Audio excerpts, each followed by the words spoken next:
So we're putting this bottom mount at the bottom of the river to analyze water velocity through the winter and ice thickness.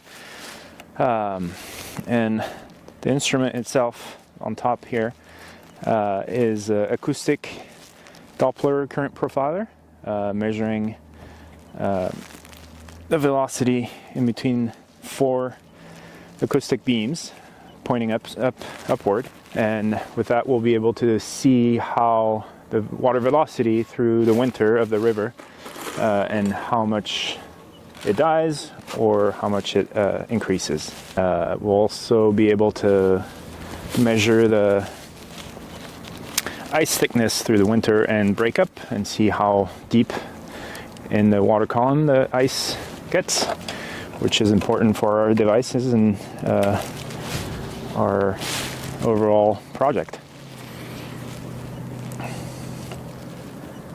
Yay! That was sweet. Yeah?